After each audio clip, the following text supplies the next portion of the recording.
Hey guys, क्या कर रहे हो? एक बार फिर से स्वागत है आपका हमारे खूबसूरत से यूट्यूब चैनल स्टूडियो पे। आज के लेक्चर पे हम बात करेंगे डाटा फिटिंग की।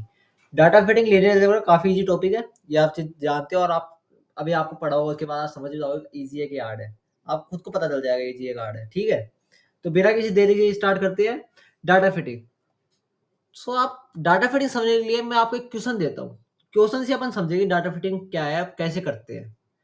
ठीक है। उम्मीद करता हूँ कि आपको लीस्ट स्क्वायर आता होगा, लीस्ट स्क्वायर सॉल्यूशन निकालना आता होगा किसी भी इक्वेशन, किसी मैट्रिक्स का। तब तो आपके लिए आसान है। अगर आपको वो नहीं आता तो आप मेरा प्रीवियस लेक्चर दे सकते हैं। प्रीवियस लेक्चर उसमें मैंने लीस्ट स्क्वायर समझाया कि कैसे निकालते हैं लीस्ट स्क्वायर सॉल्यूशन। ठीक है। सो अब क्वेश्चन पढ़ते हैं। Fit a linear function. Function पहले ये चीज देखना कि फंक्शन कौन सा है। कई कई बार आपको क्वाड्रेटिक बोलता है, कई कई बार आपको क्यूबिक बोलता है। अभी मेरे को क्वेश्चन में बोला लीनियर। सो लीनियर की इक्वेशन आपको बनानी आनी चाहिए। ठीक है। Form the F of T. अरे ये तो बहुत अच्छी बात है, क्वेश्चन में दे दिया आपने को। F of T is equal to C naught plus C one T. कई कई बार आपको क्वेश्चन में नहीं देता है, क्वेश्चन में आपको डायरेक्ट लिख के दे देता है क्वाड्रेटिक फंक्शन। तो इक्वेशन अपने खुद को जिम करनी होती है। लेकिन इस क्वेश्चन में क्या है कि उसने खुद नहीं बोल दिया कि एफ ऑफ टी मेरे पास C naught plus C one T है। Right. To the data point, अब मेरे को तीन डाटा पॉइंट दे रखे हैं। Right. Using the least square sketch the solution. ठीक है, तो लीस्ट स्क्वायर का यूज में लेते हुए मेरे को इस सॉल्यूशन का स्केच बनाना है। ठीक है, तो देखते हैं पहले स्टेप क्या है। स्टेप वाइज फॉलो करते जाना, आपका काम आसान हो जाएगा। स्टेप वन है मेरे पास कि जो भी गिवन पॉइंट है ना, पॉइंट में लिख लेता हूं पहले। 0 3, ये मेरे पास हो गया 0 3 1 3 एंड 1 6। ये मेरे पास गिवन पॉइंट है। वो फंक्शन क्या है मेरे पास? C naught plus C one T. अब पहले आपको क्या करना होता है, जो भी गिवन पॉइंट है ना, वो आपको इक्वेशन पुट करना होता है। जैसे आप x की वैल्यू रखते हो तो y की वैल्यू आती है। जैसे मैं t की वैल्यू 0 रखा तो मेरे पास आ गया C note is equal to 3। मैंने 0 रखा तो मेरे पास वैल्यू आ गई 3। अब मैं रखता हूँ 1 t की जगह, तो मेरे पास आ गया C naught plus C one is equal to 3। Right. फिर मैं रखता हूँ F of 1 that is equal to C naught plus C one is equal to 6। सबसे पहले क्या किया मैंने, जो गिवन डाटा थे ना वो इक्वेशन में पुट कर दिए। ये मेरा पहला काम था। ठीक है। अब दूसरा चीज देखते, दूसरी चीज क्या करनी है। अब आपको बनानी है मैट्रिक्स। स्टेप टू में आपको क्या बनानी है? मैट्रिक्स। मैट्रिक्स क्यों बनाए अपन? क्योंकि अपने को चाहिए सी नोट और सी वन की वैल्यू। सी नोट और सी वन की वैल्यू निकालने के लिए अपन ऑगमेंटेड मैट्रिक्स बनाते हैं। सो मैंने बनाया 1 1 एंड 1। अब सी वन 0 तो इधर आएगा 0, फिर से 1, फिर से 1। राइट। और ये हो गया मेरे पास सी नोट और सी वन, और इक्वल टू में आ गया मेरे पास 3 3 6।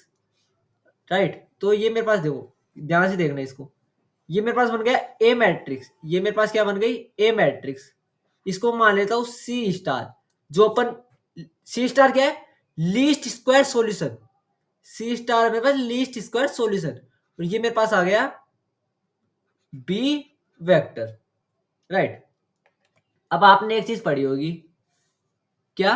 कि kernel of A is equal to 0 vector है, देन लीस्ट स्क्वायर सॉल्यूशन यानी C star that is equal to A transpose A का inverse into A transpose B vector होता है। सो अपने को सी स्टार निकालते, और सी स्टार क्या है मेरे पास इधर?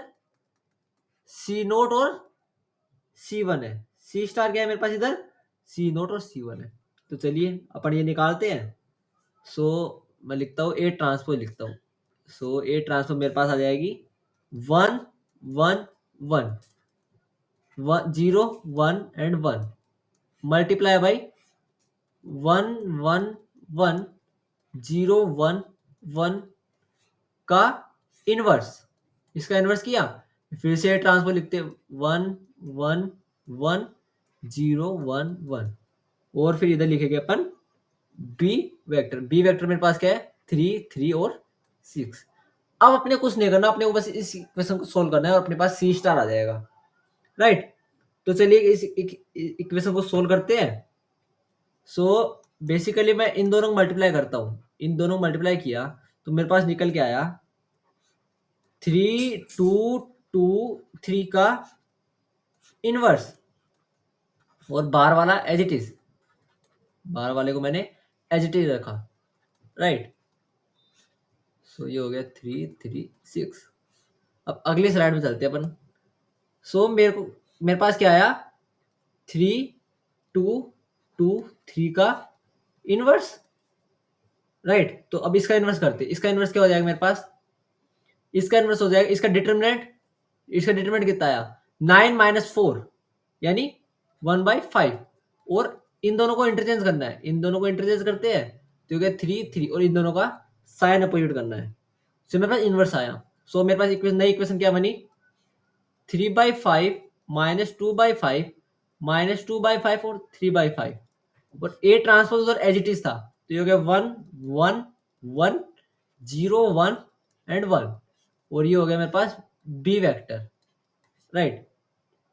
उम्मीद करता हूँ इतना आपको समझ में आएगा, इतने में आपको कोई तकलीफ नहीं होगी। अब अपन करते हैं इसका मल्टीप्लीकेशन फिर से आगे। तो आगे मल्टीप्लीकेशन करेंगे तो मेरे पास हो जाएगा -3/5 1/5 एंड 1/5 -2/5 एंड 1/5 एंड 1/5, और ये हो गया मेरे पास 3 3 एंड 6। ये मैंने क्या किया, इन दोनों को मल्टीप्लाई करके लिखा। अब मैं करता हूँ इन दोनों को मल्टीप्लाई। सो इन दोनों को मल्टीप्लाई करने के बाद मेरे पास आता है 18/5। देखो ये मेरे पास क्या है, 2 क्रॉस 3 की है, और ये मेरे पास क्या है 3 क्रॉस 1 का है। तो जो मैट्रिक्स आएगी मेरे पास 2/1 की आएगी। तो ये 18/5 आ गया, और मेरे पास आ गया 3/5, ये आ गया 2/1 की matrix.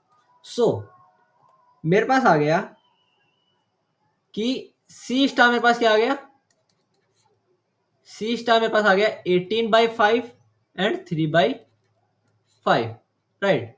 So F of T में लिख सकता हूँ, सॉरी एफ स्टार टी में लिख सकता हूँ 18/5 प्लस 3/5 टी। ये मेरे पास आ गया एफ स्टार टी आ गया। अब मेरे को इसको प्लॉट करना है, तो चलिए इसको प्लॉट करते हैं। सो नेक्स्ट पेज इसको अपन प्लॉट करते हैं। पहले मैं एक्सिस बनाता हूँ, मैं एक्सिस बनाता हूँ। सो ये मेरे पास हो गई, ये हो गया मेरे पास Y axis and this is X axis. चलिए ये हो गया मेरे पास एक्स और वाई एक्सिस हो गई, राइट। सो अब मैं करता हूँ इसको प्लॉट। सो ये हो गया मेरे पास,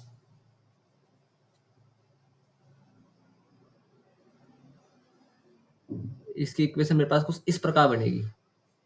सो अब गिवन पॉइंट क्या क्या थे मेरे पास, गिवन पॉइंट थे 0 3 1 3 एंड 1 और 6, राइट।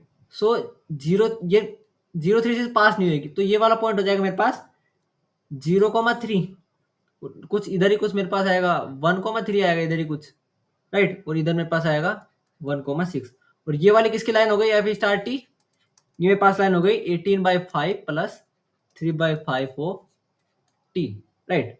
सो मैंने क्या किया, पहले फिर से एक बार समझना। क्वेश्चन में बोला लीनियर फंक्शन, तो लीनियर फंक्शन की मैंने इक्वेशन मानी।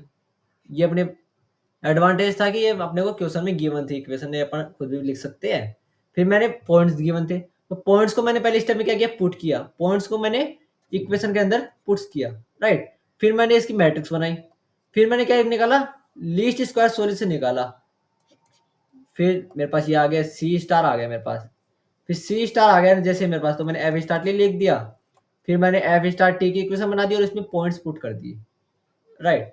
सो ये था अपना डाटा फिटिंग का कॉन्सेप्ट। उम्मीद करता हूँ आपको अच्छे से समझ में आया होगा। Thank you very much, thank you from team studio. मिलेंगे आपको अगले लेक्चर में। कोई भी डाउट हो तो कमेंट करिएगा। Thank you very much.